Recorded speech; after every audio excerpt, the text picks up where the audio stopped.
नमस्कार दोस्तों। मुंबई अंडरवर्ल्ड का मशहूर डॉन एक समय था जब पूरी भारतीय राजनीति को उसने हिलाकर रख दिया था। अगर मुंबई की बात करें तो मुंबई में किसी भी काम के लिए उसका नाम ही काफी था। 1960 से 1980 में उसका सिक्का पूरे भारत पर चला करता था दोस्तों। जिसने अंडरवर्ल्ड डॉन दाऊद इब्राहिम को कभी सड़क पर पीटा था, लेकिन एक समय ऐसा भी आया जब खुद की गलतियों के कारण वह अर्श से फर्श पर आ गया था दोस्तों। जी हाँ, हम बात कर रहे हैं भारत के पहले अंडरवर्ल्ड डॉन अब्दुल करीम शेख खान उर्फ करीम लाला के बारे में। तो दोस्तों अंत तक बने रहिए, बहुत ही इंटरेस्टिंग वीडियो है और कमेंट्स में अपनी राय जरूर बताइए। तो चलिए शुरू करते हैं।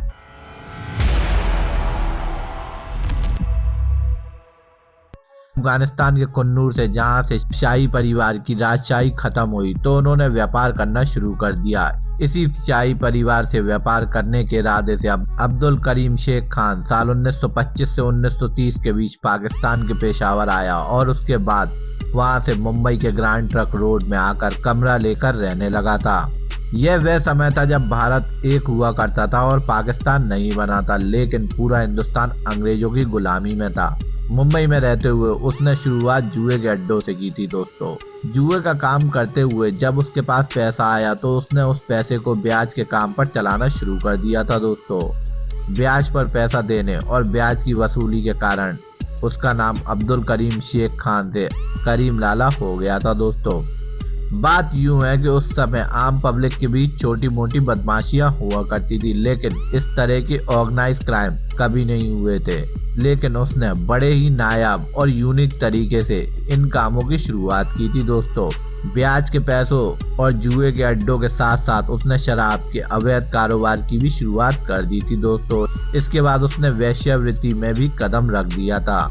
लड़कियों को खरीदना, उसके बाद लड़कियों को दुबई के शेखों तक पहुंचाने का काम वह किया करता था। 40 के दशक में करीम लाला ने सोने और हीरे की तस्करी का काम शुरू भी कर दिया था। पहले काम छोटे पैमाने पर शुरू किया गया था, लेकिन जब करीम लाला ने इस काम को शुरू किया तो उसका काम करने का तरीका बड़े लेवल पर पहुंच गया था दोस्तों।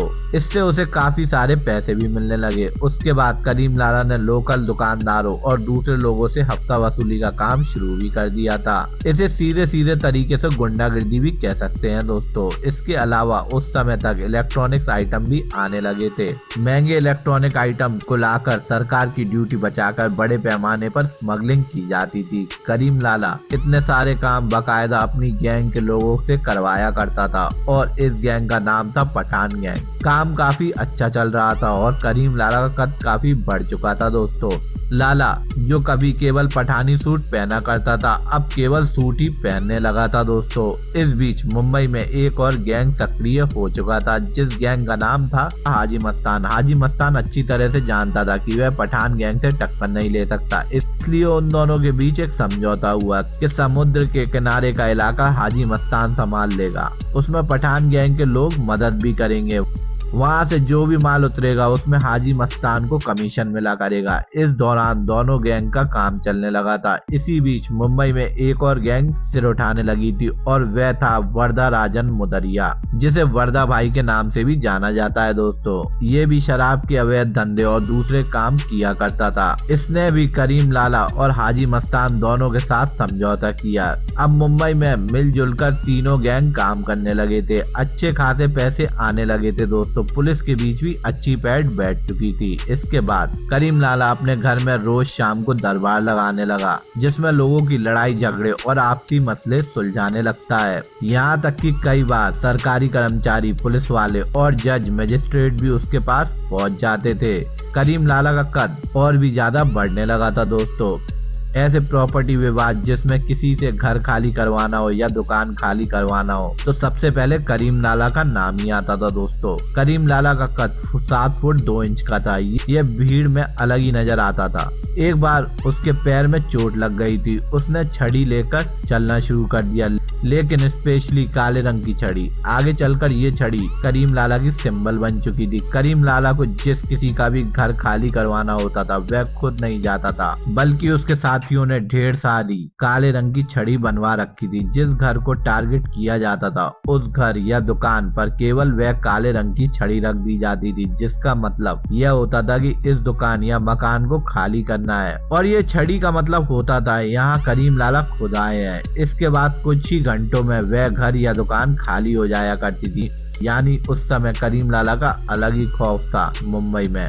वैसे तो करीम लाला का फिल्म इंडस्ट्री में अच्छा खासा दबदबा था। अगर किसी का पैसा ना निकल रहा हो तो वह लाला के पास पहुंच जाता था, पैसा आसानी से निकल आता था। साल 1980 तक करीम लाला ने मुंबई पे एक छत्र राज किया था। अपने जुर्म की दुनिया को पूरे 40 साल तक अच्छी तरह से उसने संभाला था। दोस्तों, करीम लाला का नाम इंदिरा गांधी के साथ भी लिया जाता है, लेकिन इसके पीछे दोस्तों एक अलग कहानी है। देश की पहली महिला प्रधानमंत्री आयरन लेडी इंदिरा गांधी मुंबई के डॉन करीम लाला से मिली थी। इसके बाद राजनीतिक गलियारों में ये सवाल उठ खड़ा हुआ कि आखिर देश के प्रधानमंत्री को डॉन से मिलने की क्या आवश्यकता पड़ गई। तो दोस्तों, ये घटना साल 1973 की है, जब देश में पद्म भूषण पुरस्कारों की घोषणा हुई। तो फिल्म इंडस्ट्री में अपने योगदान के लिए हरेंद्र नाथ चट्टोपाध्याय को पद्म भूषण से सम्मानित किया जाना था। उन्हें बाकायदा इस बात के लिए इन्फॉर्म किया गया और वह तय समय पर दिल्ली जाने के लिए तैयार भी हो गए थे। उसी समय यह खबर करीम लाला तक भी पहुंच जाती है। करीम लाला के मन में राष्ट्रपति भवन देखने की बड़ी इच्छा थी। वो उसे भीतर से देखना चाहते थे, इसलिए वो हरेंद्र नाथ चट्टोपाध्याय के पास पहुंचे और उन्होंने कहा, मैं आपके साथ दिल्ली चलना चाहता हूं, क्योंकि मैंने आज तक राष्ट्रपति भवन नहीं देखा है। मैं उसे भीतर से देखना चाहता हूं। हरेंद्र नाथ चट्टोपाध्याय इतना सुनने के बाद कुछ कहने की स्थिति में नहीं रहे, क्योंकि ये बात किसी साधारण व्यक्ति ने नहीं कही थी दोस्तों, बल्कि बात खुद उनके पास आकर करीम लाला ने कही थी। साल 1973 वह समय था जब मुंबई शहर में करीम लाला की तूती बोला करती थी। करीम लाला को मना करने का मतलब होता था कि अपने आप को मौत का न्योता देना, इसलिए उन्होंने कोई विरोध नहीं किया। जब पुरस्कार देने का समय आया तो हरेंद्र नाथ चट्टोपाध्याय के साथ करीम लाला भी आ गए थे दोस्तों।